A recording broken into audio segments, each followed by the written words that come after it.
जय हिंद students, welcome back again. This is Divyanshu Pandey. Tata advance system ने बेंगलोर में अब एक ऐसी फैसिलिटी को इस्टेब्लिश किया है जिससे कि वो हमारे इंडियन आर्म फोर्सेस के लिए मिलिट्री सैटेलाइट्स को डेवलप कर सकेंगी और उसको ऑपरेशनलाइज कर पाएंगी। तो ये पूरी न्यूज़ क्या है, इसको हम आज के सेशन में जानेंगे। शुरुआत करते हैं आज के इस क्लास की। भारत में इसरो के अलावा अब प्राइवेट कंपनियां भी जो हैं सैटेलाइट्स के डेवलपमेंट के लिए आगे आ रहे हैं और अब भारत की सबसे बड़ी कंपनी जिसका नाम टाटा है, टाटा एडवांस सिस्टम लिमिटेड के द्वारा जो है अब मिलिट्री सैटेलाइट्स को मैन्युफैक्चर करने में योगदान दिया जा रहा है और उसको लेकर इनके द्वारा जो है एक फैसिलिटी बेंगलोर में इस्टेब्लिश कर भी दी गई है जो कि मेनली हाई रेजोल्यूशन की इमेजरी सैटेलाइट्स को आर्म फोर्सेस के लिए प्रोड्यूस करेंगी। हम जानते हैं कि जैसे कि हमारी Indian arm forces Cartosat 2 series के सैटेलाइट्स का यूज किया करती हैं जिससे कि हम हाई रेजोल्यूशन इमेज और वीडियोस जो है उससे प्राप्त कर सकें।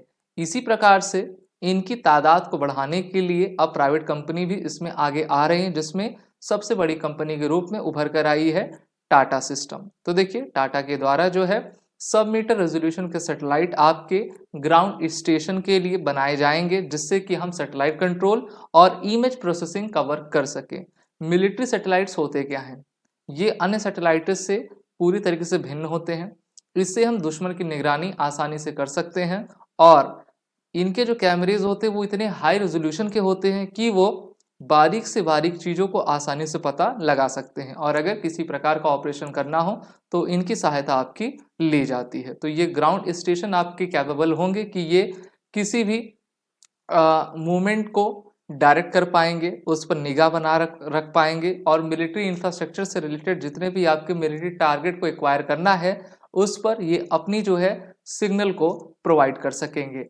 तो इन सैटेलाइट्स में आपका मीटर एंड सब मीटर रेजोल्यूशन रहेगा मिलिट्री पर्पसेस के लिए, क्योंकि अगर आप देखो तो अगर हम आसमान में देखते हैं तो एटमॉस्फेयर के काफ़ी ऊपर लेयर पर जो इस प्रकार के सैटेलाइट्स को रखा जाता है जिससे कि दुश्मन की निगाह उन पर ना बन पाए और वो सैटेलाइट आसानी से दुश्मन के टेरिटरी पर आपके जो है जाकर निगरानी सर्वेलेंस कर सके।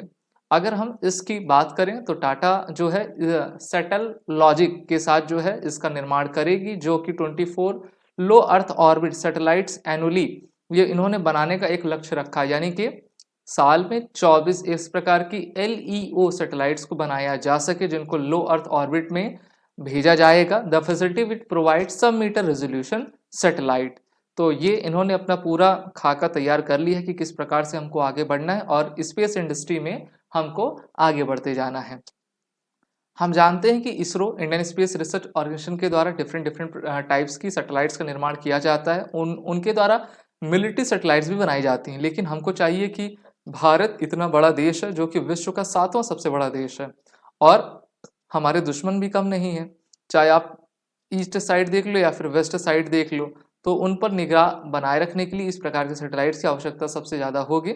The first Indian made satellite with a spectral resolution of 0.5 metre, जी हाँ 0.5 मीटर तक की जो है ये एक्यूरेसी आपको प्रोवाइड करेगी जिसको आने वाले 6 मंथ में आपको रेडी कर दिया जाएगा और स्पेक्ट्रल रेजोल्यूशन इसकी होगी मात्र आपकी 0.5 मीटर की, जो कि काफ़ी बेहतरीन है और इससे आप बॉर्डर एरियाज पर अपने दुश्मन के ऊपर जो है पैनी निगाह बना सकोगे और बेहतर तरीके से हम अपने जो इंफ्रास्ट्रक्चर हैं या फिर दूसरे के मिलिट्री टारगेट्स हैं उनको जो है मॉनिटर कर पाएंगे, क्योंकि इस समय जो आपका युद्ध का वातावरण चल रहा है वहाँ पर इंफॉर्मेशन टेक्नोलॉजी की भूमिका सबसे ज़्यादा अहम है। जिसके पास इंफॉर्मेशन डेटा सबसे ज़्यादा है वो एडवांस है और सबसे आगे है, इसलिए जो भी खेल है वो पूरा डेटा का खेल है।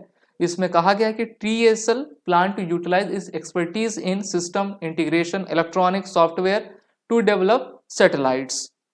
जो हमारे यंग माइंड्स हैं, जो हमारे नए नए युवा हैं जो कि अपने आप को सैटेलाइट्स मेकिंग में, पीको सैटेलाइट मेकिंग में अपने करियर को उभारना चाहते हैं, वो TSL से ज़रूर जुड़ भी रहे हैं और उनको जुड़ना भी चाहिए।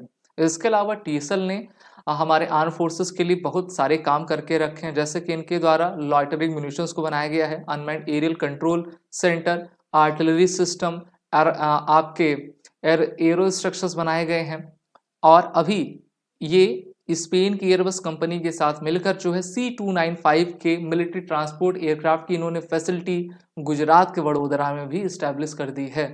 तो चाहे आपका नमक हो या फिर सैटेलाइट हो या फिर एरोप्लेन हो, सभी में टाटा जो है इन्वॉल्व है और बेहतर करती जा रही है। करना भी चाहिए, क्योंकि सिर्फ सरकार के भरोसे हम छोड़ देंगे तब तो वो वही हो जाएगा बात कि सब चीज़ें भगवान के भरोसे हैं। तो इसमें प्राइवेट इंडस्ट्रीज़ को भी आना चाहिए। और अभी हाल ही में इंडियन आर्मी के द्वारा डेडिकेटेड सैटेलाइट्स नेवी और एयरफोर्स के बाद जो है डिफेंस मिनिस्ट्री ने ऑर्डर की है, जिसकी टोटल वर्थ आपकी 3000 करोड़ रुपीस होगी। इसके जरिए इसरो की जो commercial arm new space India limited है, ये भी एक प्राइवेट कंपनी है, उनके द्वारा इस प्रकार की सैटेलाइट बनाई जाएगी जो कि 5 टन वजनी सैटेलाइट रहेगी और इसको GSLV के माध्यम से आपका भेजा जाएगा। तो चाहे आपका NSIL हो या फिर TASL हो, दोनों कंपनियां बेहतर कर रही हैं और इनके द्वारा जो फैसिलिटीज़ बनाई गई हैं उसमें इसरो भी इनको जो है अपने तरफ से हेल्प कर रहा है। आप सभी defence aspirant SSB crack exam के इंटरव्यू और रिटन कोर्सेज में इनरोल होइए, वो रिटन कोड का यूज़ कर लीजिए जिससे कि आपको 10% फ्लैट डिस्काउंट मिलता जाए। जय Hind and best of luck. अगर आप एक डिफेंस एस्पिरेंट हैं और SSB interview, NDA, CDS, FCAT जैसे एग्जाम्स के लिए प्रिपेयर कर रहे हैं तो आप SSB क्रैक एग्जाम्स के कोर्स को चेक करना ना भूलें। आप हमारी लर्निंग एप्लीकेशन को Google Play Store से भी डाउनलोड कर सकते हैं।